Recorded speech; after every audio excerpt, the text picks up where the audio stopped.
Hi గారు, welcome to our channel. ప్రస్తుతం మనతో పాటు భరద్వాజ్ గారు సీనియర్ జర్నలిస్ట్ ఉన్నారు. వారితో ఒకసారి మాట్లాడదాం. సో నమస్కారం సార్. నమస్తే అండి. సార్, నిన్న నిర్మలా సీతారామన్ గారు కేంద్ర బడ్జెట్ ప్రవేశపెట్టడం మనం చూస్తాం. అయితే ఇక్కడ ఆంధ్రప్రదేశ్ కు మరోసారి మొండి చేయి చూపించారు సార్. అటు లాస్ట్ టైం ఇచ్చారు కానీ అది కూడా అప్పిస్తామని చెప్పారు కానీ అలొకేషన్ అయితే చేయలేదు.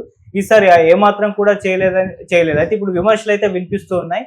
అయితే ముఖ్యంగా ఇక్కడ ఉన్న పార్టీల పైన సార్ జగన్మోహన్ రెడ్డి గారు దీన్ని సీరియస్ గా తీసుకుని ఒక అస్త్రాన్ని మోడీ గారు ఇచ్చినప్పటికీ కూడా ఈయన వినియోగించుకోలేదు.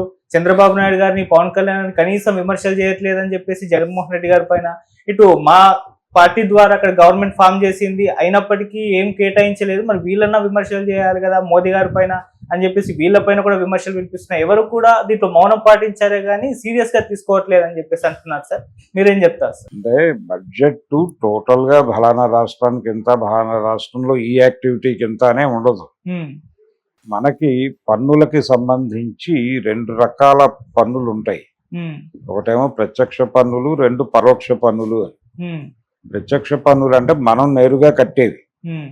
పరోక్ష పన్నులు అంటే మనం చేసే యాక్టివిటీ నుంచి వెళ్ళిపోయే పన్నులు. ఉదాహరణకి ఒక పెన్ను కొనుక్కోవాలి మనం, ఆ పెన్ను మీద 100 రకాల పన్నులు ఉంటాయి. అవన్నీ కలిపి మన నుంచి వసూలు చేస్తారు. ఇది మనం పెన్ను కొనుగోలుగా మాత్రమే చూస్తాం. దాన్ని పెన్ను కొంటాం అంతే. దానిలో బోల్డ్ ట్యాక్స్ మనకు తెలియకుండానే మనం కడతాం. ఇది గొడవ. అంటే వీళ్ళు ఏం చేశారు, జనరల్గా ఈ ప్రత్యక్ష పన్నులు కట్టేవాళ్ళు ఎవరై ఉంటారు? ఇన్కమ్ ట్యాక్స్ కట్టేవాడు, లేకపోతే ఇంకో ట్యాక్స్ కట్టేవాడు. స్ట్రైట్ ట్యాక్స్ పేయర్స్ అందరూ చాలా పెద్దోళ్ళు అయి ఉంటారు. ఆ ఏరియాలో కొంచెం వెసులుబాటు ఇస్తే చాలా మందికి వెసులుబాటు, మధ్యతరగతికి వెసులుబాటు అని మాట్లాడారు. అది మధ్యతరగతి అంటే ఏం మాట్లాడుకుంటున్నారు? మధ్యతరగతి అనేది ఉందా అసలు ఇప్పుడు అనేది గొడవ. పరోక్ష పన్నులు బీభత్సంగా ఉన్నాయి. అంటే ప్రభుత్వానికి ఇన్కమింగ్ చాలా ఎక్కువ ఉంది. అలాగే మామూలు వాళ్ళు అంటే మీరు ముష్టెత్తుకునేవాడు కూడా ఏదైనా కొనుక్కుంటే దానిలో విపరీతమైన ట్యాక్సులు కడుతున్నాడు వాడు. ఈ పరిస్థితిలో మామూలు జనాలను దోచేసుకుని పెద్దవాళ్ళకేమో ఎగ్జంప్షన్స్ ఇచ్చారు. అది బడ్జెట్ స్వరూపం టాక్సేషన్కి సంబంధించి. అంటే తద్వారా ఏం చెప్పదలుచుకున్నారు వీళ్ళు, ఇది పెద్దల కోసం చేసిన బడ్జెట్ తప్ప పేదల కోసం కాదు అది. అలాగే విద్యా వైద్య రంగాలకి కేటాయింపులు ఏమీ లేవు. దాంట్లో చాలా నామమాత్రపు కేటాయింపులు ఉన్నాయి. అయితే ఇది జనాలు స్ట్రైట్ అవే అనేసుకోకుండా ఈ క్యాన్సర్కి సంబంధించినటువంటి మెడిసిన్స్ ఇలాంటి వాటి మీద కొంత తగ్గింపు చూపించారు. ఇది చూసి అది మర్చిపోతారు. విద్యారంగానికి కేటాయింపులు లేవు, తగ్గినాయి. వైద్య రంగానికి తగ్గినాయి. వైద్య రంగానికి తగ్గాయనే ఫీల్డ్ నుంచి మిమ్మల్ని బయట తీసుకురావడానికి ఇవి చెప్పారు. అలాగే విద్యారంగానికి తగ్గించారు అనే బాధ కలగకుండా ప్రపంచానికి సెల్ ఫోన్స్ మీద వాటి మీద కొంత డ్యూటీస్ తగ్గించారు, టీవీల మీద వాటి మీద. సో జనాలు అలా వెళ్తారు. ఇలా మొత్తం జాతీయ స్థాయిలో వేసిన బడ్జెట్ ఇది. రెండోది, ఏపీకి అన్యాయం జరిగింది అనుకోవడానికి లేదు. ఆల్రెడీ వాళ్ళు ఒక ప్రకటన చేసున్నారు. ఇప్పుడు స్టీల్ ప్లాంట్కి కూడా ఒక ప్రాజెక్ట్ అని చెప్పారు కదా. సో ఆ మేరకు పనులు బడ్జెట్తో సంబంధం లేకుండానే జరిగినాయి. మీరు ఖర్చు పెట్టుకోవడం కదా మీరు చేయవలసింది. వాళ్ళు ఆల్రెడీ లాస్ట్ బడ్జెట్లో ఇచ్చిన అమరావతి కోసం అప్పు ఇప్పిస్తామనే కమిట్మెంట్ మీదే ఉన్నారు వాళ్ళు. దానిలో డీవియేషన్ ఏం లేదు. అప్పు ఇవ్వటానికి రెడీగానే ఉంది. మీరు ప్రపోజల్స్తో వెళ్ళి కొంచెం అప్పు తెచ్చుకుని కట్టుకోండి.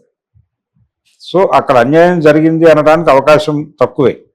కానీ ఓవరాల్గా ఈ బడ్జెట్ ప్రజలలో ఏ సెక్షన్కి మేలు కలిగిస్తుంది, ఏ సెక్షన్ని చంపుతోంది అంటే సామాన్యుల మీద భారమే ఈ బడ్జెట్. కానీ హయ్యర్ ఎండ్లో వాళ్ళకి కొంత రిలాక్సేషన్స్ ఇచ్చారు. అది మిడిల్ క్లాస్ పేరుతో ఇచ్చారు. కాబట్టి మిగిలిందంతా ఏమిటి, డిజిన్వెస్ట్మెంట్ స్కీమ్ నుంచి డబ్బులు ఇవన్నీ మామూలుగానే ఉన్నాయి. పెట్టుబడుల ఉపసంహరణ నుంచి డబ్బులు తెచ్చుకుంటాం. ఈ ప్రొజెక్షన్స్ అన్నీ యాజ్ ఇట్ ఈజ్. వీటిలో మార్పేం లేదు. ఇది కొనసాగుతుంది అనే భరోసా కూడా ఆవిడ ఇచ్చారు. సో కార్పొరేట్ అనుకూల బడ్జెట్ ఇది. కార్పొరేట్లకి ఎగ్జంప్షన్స్ ఇచ్చారు, కార్పొరేట్లకే అన్ని రకాల సదుపాయాలు ఇచ్చారు, ఇన్ఫ్రాస్ట్రక్చరల్ ఖర్చుల గురించి పట్టించుకుంటామన్నారు. ఆ ఇన్ఫ్రాస్ట్రక్చర్ అంటే వీళ్ళదే, కార్పొరేట్లదే. సో ఆ ఏరియాలో కొంత ఎగ్జంప్షన్స్ ఉన్నాయి. ఇలా పరిశ్రమలకు అనుకూలము ఇవన్నీ మాట్లాడారు. నన్ను రైతులకు అనుకూలము అన్నారు. రైతులకు అనుకూలం కాదు, ఆ ఏరియాలో కూడా బిజినెస్కి అనుకూలం, ఆ ఏరియాలో కూడా కార్పొరేట్ల ప్రవేశానికి అనుకూలం. ఇలా ప్రతిదీ కూడా కార్పొరేట్లకు ఎలా ఉపయోగపడుతుంది, దీన్ని ఎలా ప్రొజెక్ట్ చేయగలం అనేది చూసుకుని బడ్జెట్ రచన నడిచింది.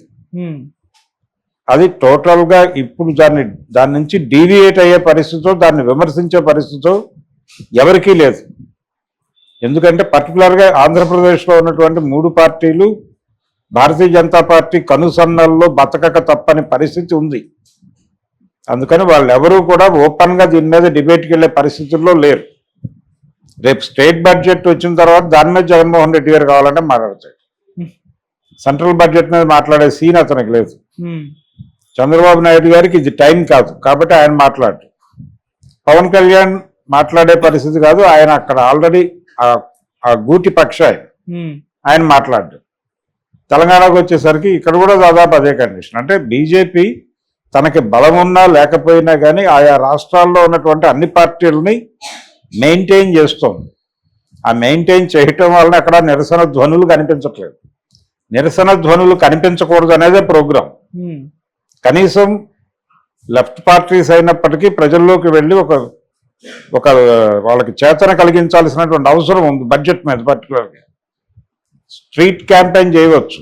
ప్రతి సందు మొదట్లోనూ నిలబడి జనాలని పిలిచి, బాబు నిర్మలా సీతారామన్ గారు పెట్టినటువంటి బడ్జెట్లో ఇదిగో ఈ ఏరియాలకి అలోకేషన్స్ జరిగినాయి, ఈ ఏరియాలను పట్టించుకోలేదు, ఈ ఏరియాలో గతంలో ఇచ్చిన వాటికంటే తక్కువ ఇచ్చారు, ఇవన్నీ చెప్పాలి కదా.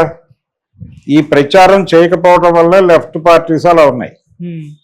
అందుకని బడ్జెట్ని మరింత జనరలైజ్ చేసి ఇది ఎవరికి ఉపయోగకరము, ట్యాక్సులు తగ్గింపు ఎవరికి ఉపయోగకరము, ట్యాక్సులు తగ్గింపుతో వీళ్ళకి సంబంధం లేదు.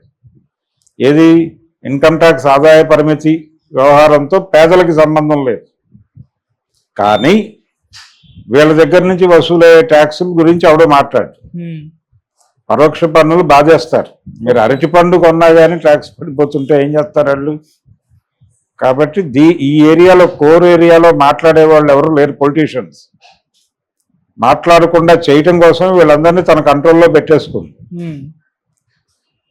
తెలంగాణలో సీన్ కూడా అంతకు మించి లేదు. రేవంత్ రెడ్డి గారు కూడా మాట్లాడలేదు. రేవంత్ రెడ్డి గారు కూడా సైలెంట్గా గుంభనగా ఉన్నాడు ప్రస్తుతం. రేపు వీళ్ళ స్టేట్ బడ్జెట్స్ వచ్చిన తర్వాత ఇక్కడ లోకల్గా డ్రామా మొదలై ఘర్షణ ఉంటుంది. ఈ ఘర్షణ మాత్రమే మనం చూడగలం. కానీ సెంట్రల్ గవర్నమెంట్ బడ్జెట్ మీద కాన్షియస్గా కాంగ్రెస్ పార్టీ నుంచి కూడా కన్స్ట్రక్టివ్ క్రిటిసిజం ఏం లేదు. లిబరలైజేషన్ని కొనసాగించే పద్ధతిలోనే బడ్జెట్ నడిచింది. బడ్జెట్ నడక నడిచింది. అది నడవక తప్పని పరిస్థితి. అది ప్రపంచ బ్యాంకు బడ్జెట్టే. వీళ్ళు స్ట్రక్చరల్ అడ్జస్ట్మెంట్లు చేయగలరు అంతే.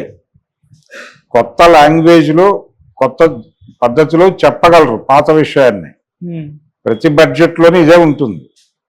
వీటన్నిటిని అంటే గతంలో ఇలా ఉండేది కాదు, ఒకప్పుడు ఇలా ఉండేది కాదు. కానీ ఇప్పుడు 90 తర్వాత ఇదే పరిస్థితి.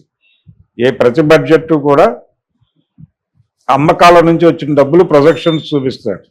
ఓకే, డిజిన్వెస్ట్మెంట్ నుంచి వచ్చిన డబ్బులు ప్రొజెక్షన్ చూపిస్తారు. జిఎస్టీలు ఇవన్నీ వేరబాదుడు ఉంటుంది.